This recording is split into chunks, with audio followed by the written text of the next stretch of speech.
You are not a man enough. No kids, no wife. You are just a walking ATM, my brother's wife said, and everyone laughed at the family party. Even my parents laughed.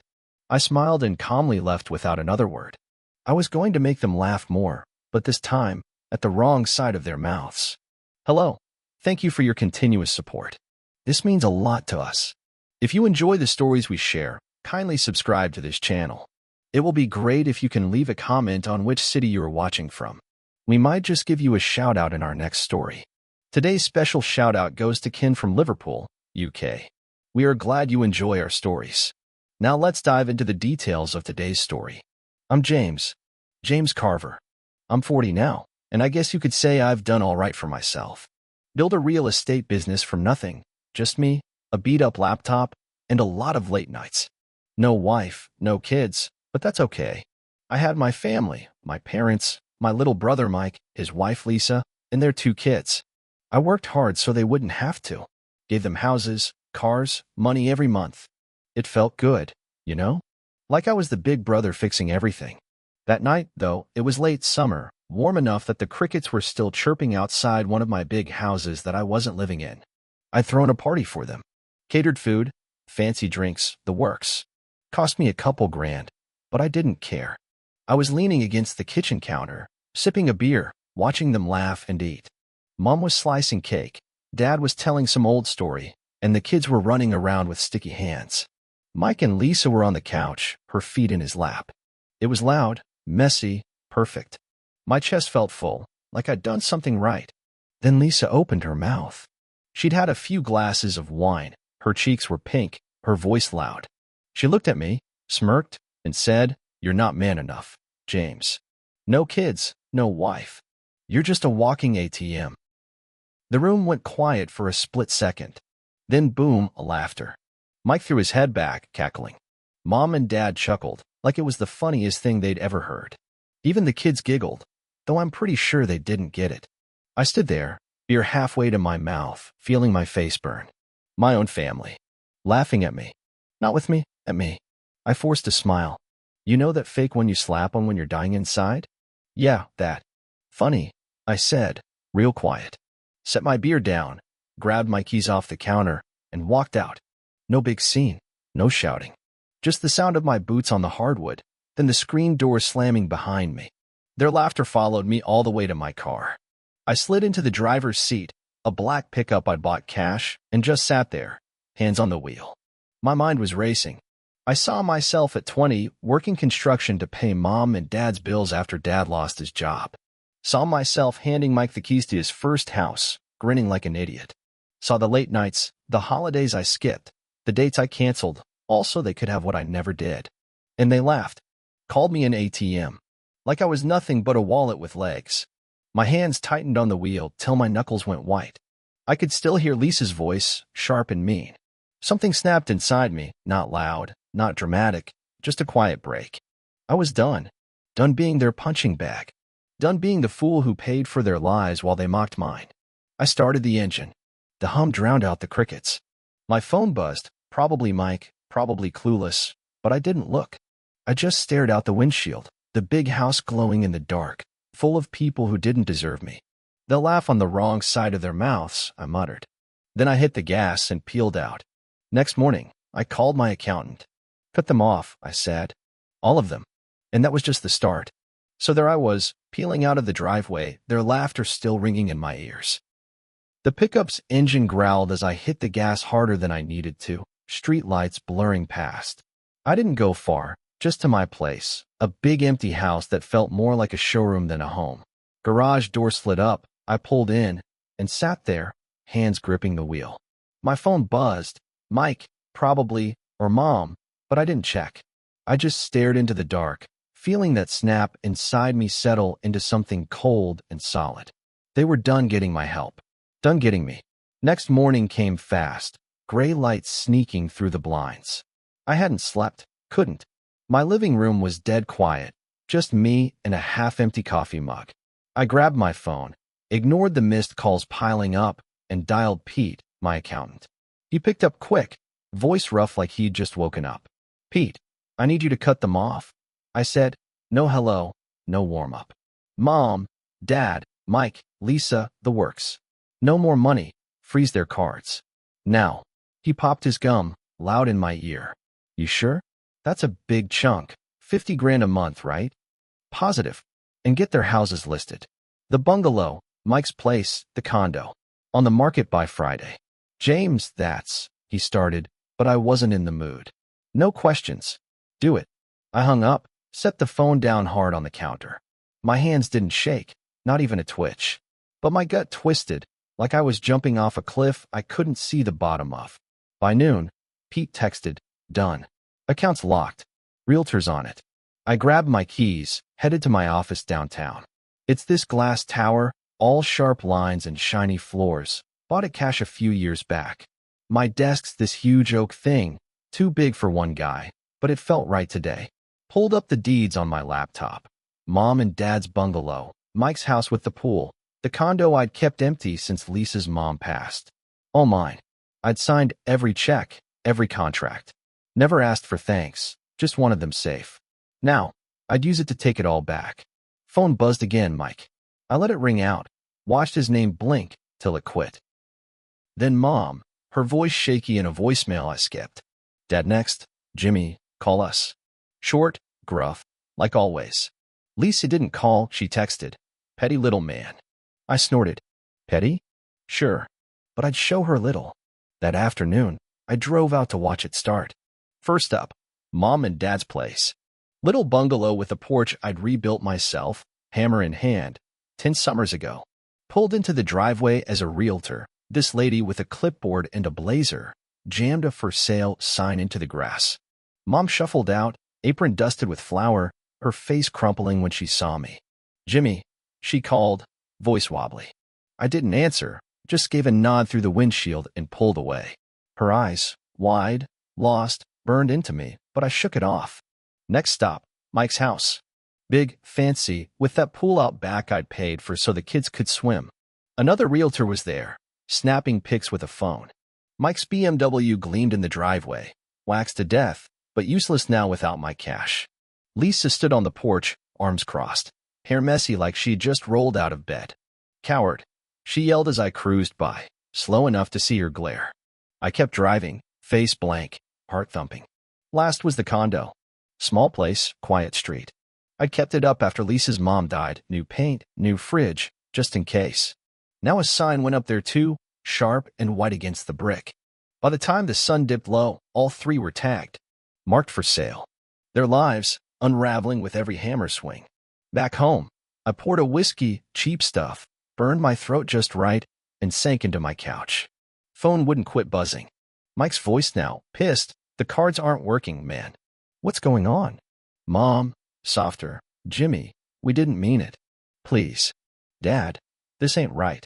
I sipped slow, let the calls stack up like firewood. They'd figure it out soon enough. I wasn't always this guy, you know. Back when we were kids, we had nothing. Dad's factory shut down when I was 12. Mom scrubbed floors till her hands cracked. Then Sarah, my little sister, got sick. Leukemia stole oration her fast. She was 16, all bony elbows and big smiles, even when her hair fell out. I'd sit by her bed, sneaking her candy, telling her I'd fix it all.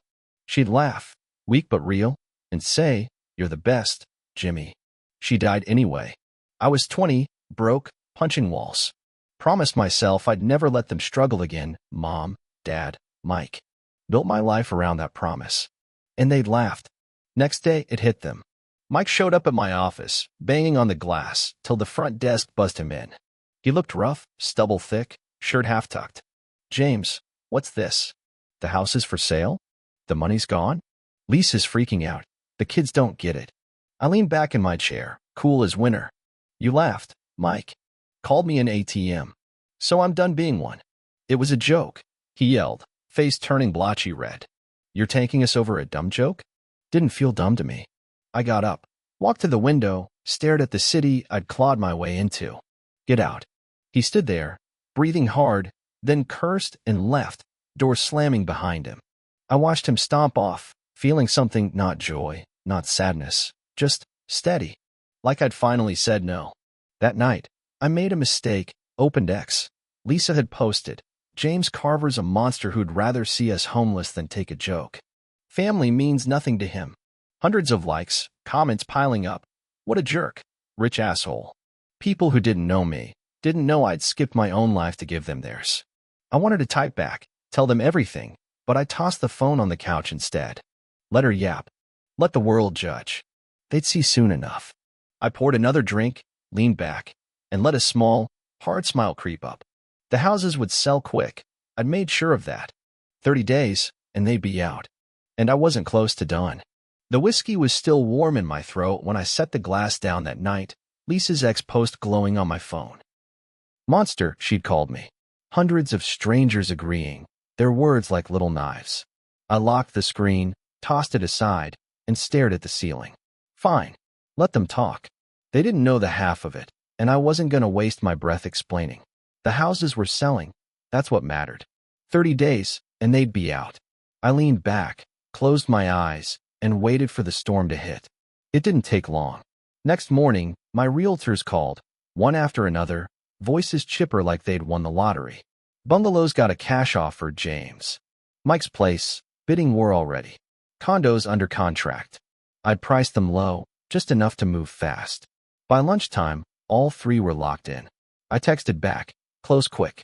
30-day escrow. Done. No turning back now. First to crack was Mike. He called while I was eating a sandwich at my desk. Ham and cheese, nothing fancy. I let it ring, but he left a voicemail, voice all high and tight. The realtor says we're out in a month, man. Lisa can't stop crying. The kids keep asking why we're moving. Fix this, James. Fix it. Like I was the one who broke it. I deleted the message, took another bite, and kept scrolling emails. My inbox was full, clients, not family. Work kept me steady. By week's end, they started scrambling.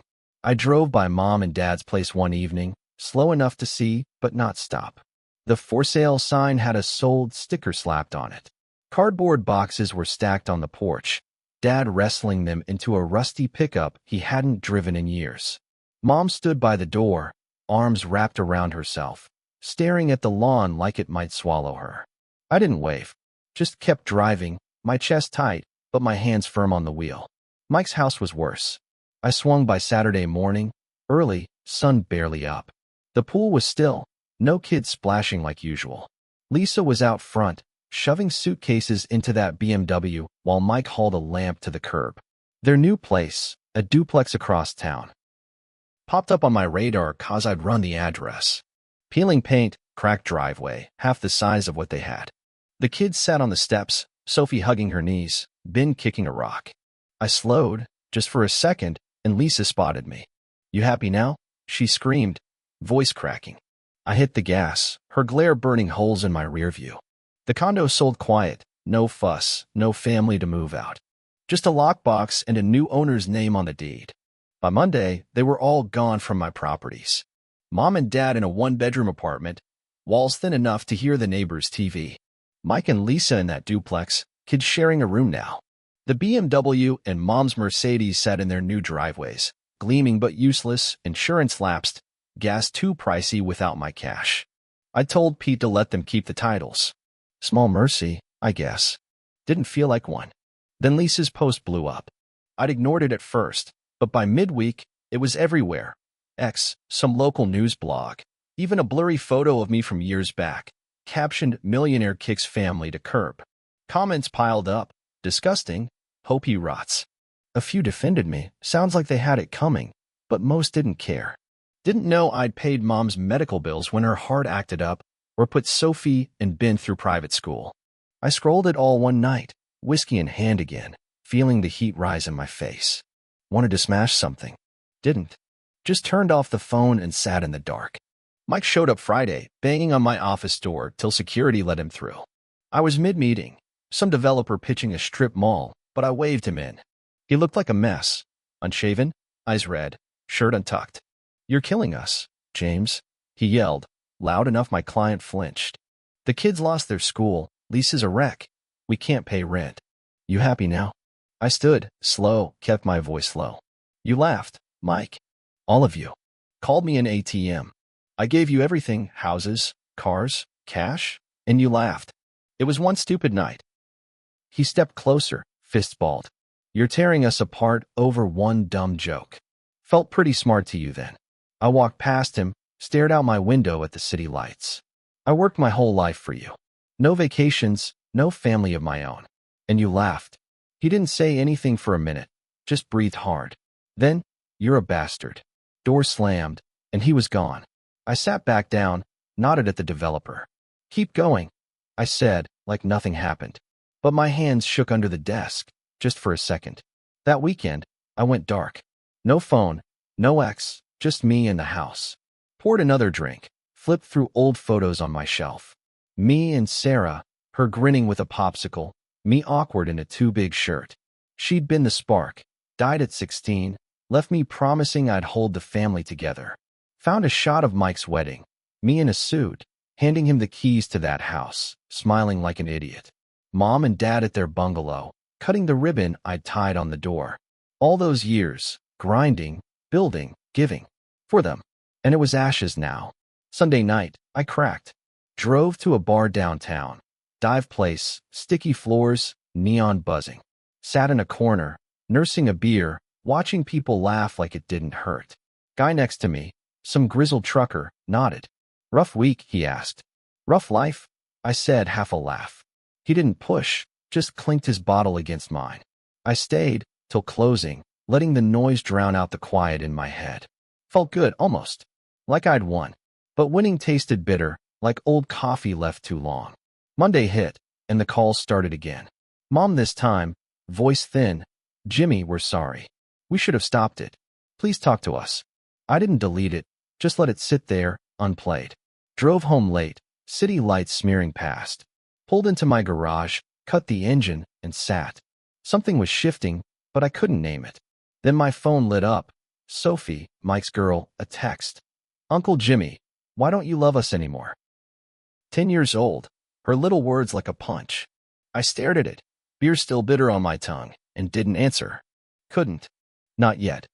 Sophie's text glowed on my phone screen that night, her words small but heavy. Uncle Jimmy, why don't you love us anymore? I sat there in my dark garage, engine ticking as it cooled, beer still sour on my tongue. 10 years old, and she'd cut right through me. Didn't answer, couldn't figure out what to say. Just locked the phone, climbed out of the truck, and went inside. The house was too quiet, shadows stretching across the hardwood. I tossed my keys on the counter, louder than I meant to, and stood there, staring at nothing. Next day, I kept moving. Had to. Work was my anchor. Meetings, contracts, calls about a new office build downtown. Kept my hands busy, my mind sharp. But Sophie's question stuck, like a splinter I couldn't pull out. Mom's voicemail too, that soft, we're sorry, Jimmy looping in my head. I didn't play it again, but I didn't delete it either. Just let it sit, a weight I wasn't ready to lift. Friday rolled around, and I got roped into a charity gala, some clients' invite I couldn't dodge. Black tie, big ballroom, all chandeliers and fake smiles. I tugged at my collar, feeling like a kid in Dad's old suit, and grabbed a whiskey from the open bar. Stood by a wall, watching rich folks mingle, their laughs too loud, too easy. Then this woman walked up. Elena, she said, shaking my hand firm. Short hair, sharp eyes, dress simple but classy. You're James Carver, right? The real estate guy. Yeah, I said, sipping my drink, waiting for the usual pitch. People always wanted something. She didn't pitch, just tilted her head, sizing me up. You look like you'd rather be anywhere else. Got me there. I cracked half a smile, first real one in weeks. She ran a nonprofit, kids from rough homes, giving them books, meals, a shot at something better. Talked about it like it was her whole world, not just a job. Then she hit me with it. You've got all this power, James, all this money. What's it for if you're standing here alone? No judgment, just a question, but it landed hard. I mumbled something about work, brushed it off. She handed me her card anyway, said, think about it, and walked off, leaving me with that whiskey and a buzz in my head. Saturday, I couldn't shake her. Drove past Mike's old house, new family moving in, kids chasing a dog in the yard. Felt strange, like a page ripped out of my book. Ended up at my storage unit downtown, a concrete box full of junk I'd kept from Sarah's room after she passed. Dug through boxes, old toys, faded drawings, till I found it. Her letter. Scrawled in purple pen, shaky from the meds, dated a week before she died. Jimmy, it said, you're the best brother. Don't forget to live for you too, okay? Love, Sarah. I'd read it 100 times back then, but now it stung fresh. Sat on the cold floor, letter in my hands, her voice whispering in my skull. Had I forgotten? Sunday, Sophie hit me again. Not a text, a note, mailed to my office, slipped under the door when I wasn't there. Picked it up Monday morning, her kid handwriting on a torn notebook page. Uncle Jimmy, I miss you. Dad says you're mad, but I didn't laugh. Please come back. A little hard at the bottom, wobbly but hers. I folded it, stuck it in my pocket, and felt my throat tighten. She hadn't laughed. She was just a kid caught in the mess I'd made. That afternoon, I did something stupid, drove to Elena's nonprofit. Place was a rundown storefront, sign peeling, but inside it was alive. Kids reading, laughing, paint on their fingers. Elena spotted me through a window, waved me in. Didn't expect you, she said, smirking, handing me a coffee and a chipped mug. Didn't expect me either, I admitted, taking it. She showed me around, tiny library, kitchen pumping out soup smells, a wall of thank you notes from kids. One girl, maybe 12, looked like Sarah, same skinny frame, same quiet smile. Elena caught me staring. That's Mia. Lost her mom last year. She's tough, though. I nodded, couldn't talk for a second. Sarah's letter burned in my back pocket. Sophie's note right beside it. How do you do it? I asked finally. Keep going, I mean. For them. She shrugged. Simple. They're worth it. Somebody's got to show up. Then she looked at me, straight on. What about you? Who are you showing up for? I didn't have an answer. Left a check.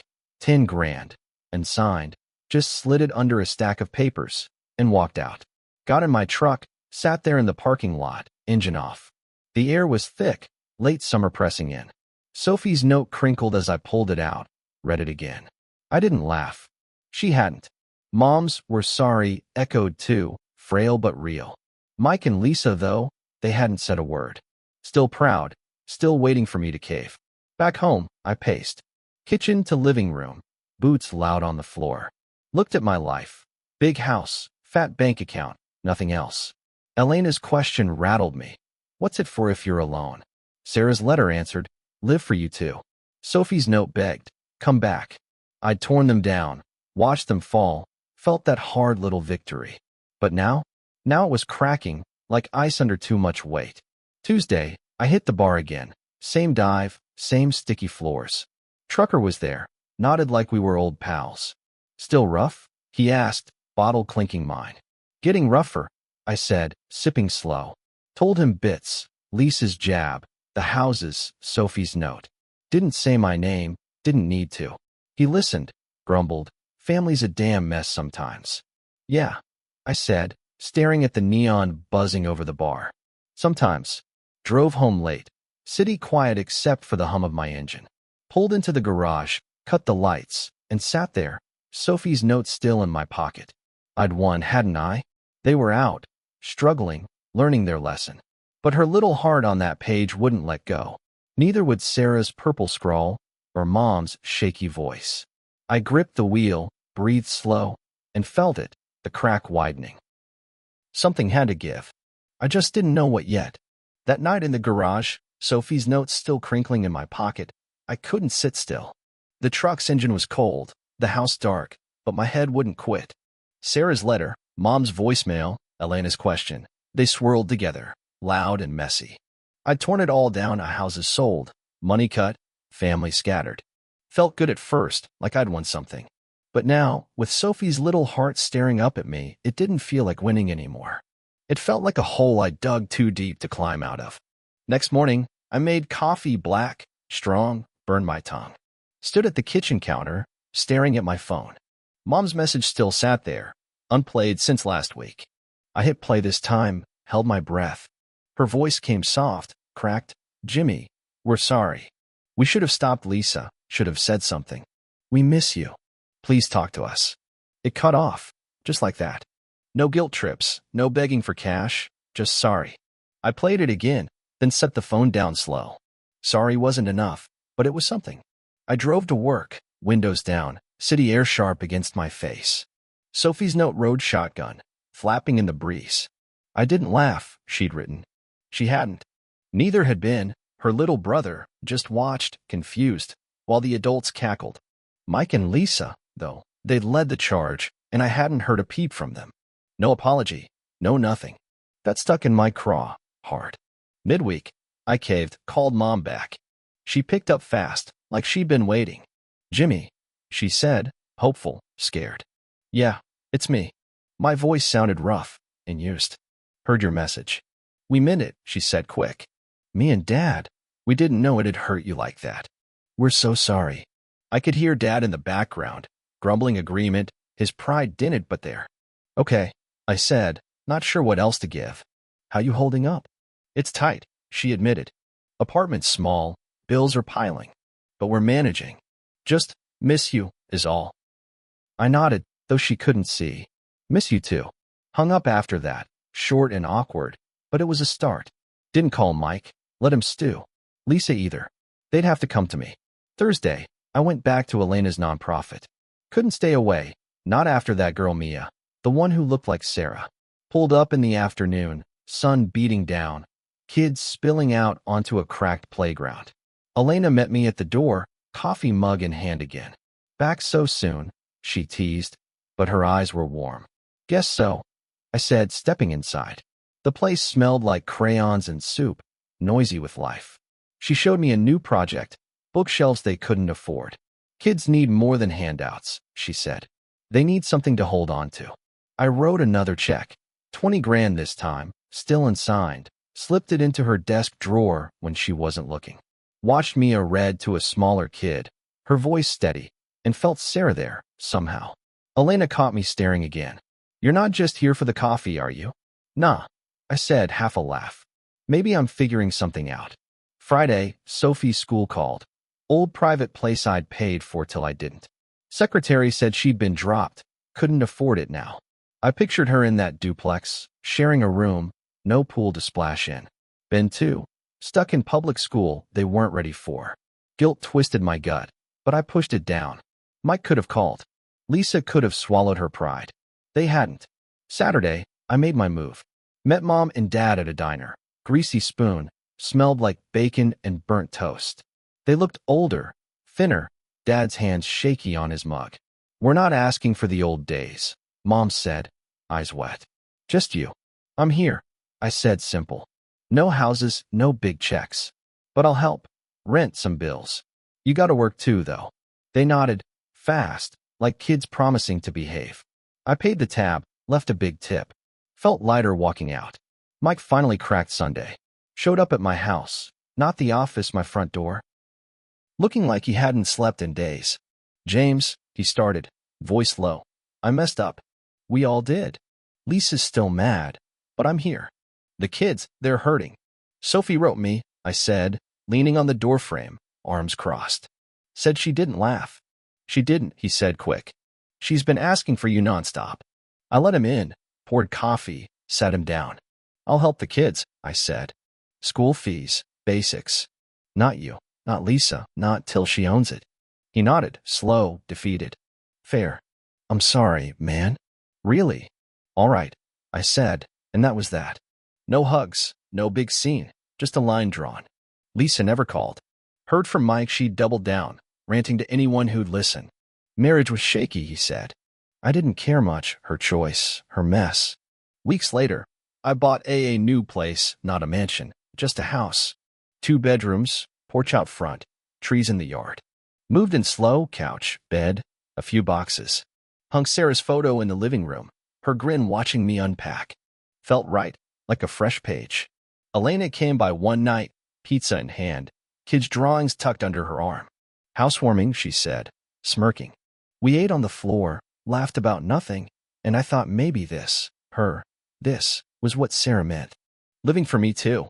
Sophie visited that spring, been tagging along. They ran around the yard, yelling free. Mike dropped them off, quiet, working 2 jobs now. "Thanks," he said, eyes down. I nodded, let it be. Mom and Dad came too, sometimes, bringing pie or stories, fitting into this smaller life I'd carved out. One night, I drove past the old estate, big house I'd sold, lights on for someone else. Didn't stop, just kept going, windows down, air cool against my skin. The hole I dug was gone, filled in with something real, not revenge, not money, just me. I wasn't their ATM anymore. Wasn't their punching bag either. I was James, and that was enough. All right, that's my story, James Carver. Done being the ATM, finally finding my own way. What about you? Ever had to cut ties or rebuild from scratch? Drop your thoughts in the comments. I'm reading every one. And if you like this ride, hit that subscribe button. More stories are coming, raw and real, just like this. See you next time.